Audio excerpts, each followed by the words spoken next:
കോട്ട ഫാബ്രിക്കിലെ എംബ്രോയ്ഡറി ആയിട്ടുള്ള സൽവാർ സെറ്റാണ് നമ്മൾ ഇന്നത്തെ ഈ വീഡിയോയിൽ കാണുന്നത്. റേഞ്ച് വന്നിരിക്കുന്നത് 2350 ആണ്. ഫുള്ളായിട്ട് നമുക്ക് എംബ്രോയ്ഡറി ആണ് ചെയ്തത്. മൾട്ടി ത്രെഡ് വെച്ചിട്ടുള്ള എംബ്രോയ്ഡറി ചെയ്തിട്ടാണ് സൽവാർ സെറ്റ് വരുന്നത്. ബേസ് കളർ നമുക്ക് എല്ലാത്തിലും ഓഫ് വൈറ്റ് ആയിരിക്കും. ഇങ്ങനെയാണ് പാറ്റേൺ വന്നേക്കുന്നത്. ഓഫ് വൈറ്റ് വന്നിട്ട് നമുക്ക് ചെറിയൊരു ഫ്ലവർ കളറിൻ്റെ ഡിഫറൻസ് മാത്രമേ ഉള്ളൂ. ഇതിൽ വരുമ്പോഴത്തേക്ക് ലൈറ്റ് ഒരു ബേജും പീച്ച് കളറും കൂടിയാണ് വരുന്നത്.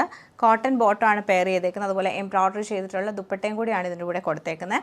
ഇങ്ങനെ 4 ഷെയ്ഡ്സിലാണ് വരുന്നത്. ഇപ്പോൾ നമുക്കിത് ഓഫ് വൈറ്റിനൂടെ പീച്ച്, ലൈറ്റ് ഒരു ബ്ലൂ ടോൺ വരുന്നുണ്ട്, ഒണിയൻ കളർ വരുന്നുണ്ട്, അതുപോലെ പീച്ചും ഒണിയനും കൂടെ മിക്സ് ചെയ്ത് വരുന്നുണ്ട്.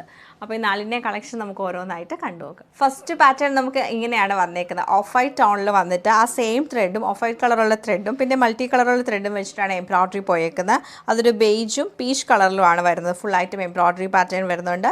ദാമനിൽ ക്രോഷ്യോ ലേസ് ഉണ്ട്. നെക്ക് ലൈനിലും നമുക്ക് സെയിം തന്നെ ആ ഒരു എംബ്രോയ്ഡറി പാറ്റേൺ ക്രോഷ്യോ ലേസുമാണ് കൊടുത്തേക്കുന്നത്. ബാക്ക് സൈഡ് പ്ലെയിൻ ആയിട്ടാണ് വരുന്നത്. നല്ല രസമായിട്ടുള്ള ഒരു സൽവാർ സെറ്റ് ആട്ടോ ഇത്. അതുപോലെ തന്നെ ദുപ്പട്ട വരുമ്പം ദുപ്പട്ടയാണ് ശരിക്കും ഈ ഒരു സൽവാറിൻ്റെ ഹൈലൈറ്റ് എന്ന് പറയുന്നത്. ദുപ്പട്ട ഫുള്ളായിട്ട് നമുക്ക് ഈ ഒരു എംബ്രോയ്ഡറി പാറ്റേൺ ആണ് ചെയ്തേക്കുന്നത്. നല്ല ഭംഗിയായിട്ട് 2 സൈഡിൽ നല്ല തിക്കായിട്ടുള്ള ഫ്ലവർ എംബ്രോയ്ഡറി കൊടുത്തിട്ടുണ്ട്. സെയിം ടോപ്പിൽ നമ്മൾ കാണുന്ന ആ ഒരു ഓഫ് വൈറ്റ് ത്രെഡ് വെച്ചിട്ടുള്ള എംബ്രോയ്ഡറിയും 4 സൈഡും ക്രോഷ്യോയുടെ ലേസും ഉണ്ട്. ബോട്ടം വരുമ്പോൾ പ്ലെയിൻ ആയിട്ടുള്ള കോട്ടൺ ബോട്ടമാണ് പെയർ. ബ്യൂട്ടിഫുൾ ആയിട്ടുള്ള ബ്ലൂ ആൻഡ് ഒണിയൻ കളർ കോമ്പിനേഷനിലാണ് ഈ സൽവാർ സെറ്റ് നമുക്ക് വരുന്നത്. Light lavender and onion colour കോമ്പിനേഷനിലാണ് സെയിം പാറ്റേൺ ഇതിൽ റിപ്പീറ്റ് ചെയ്തേക്കുന്നത്. പീച്ച് ആൻഡ് ഒണിയൻ കളർ കോമ്പിനേഷനിലാണ് ഈ സൽവാർ സെറ്റ് നമുക്ക് വന്നേക്കുന്നത്.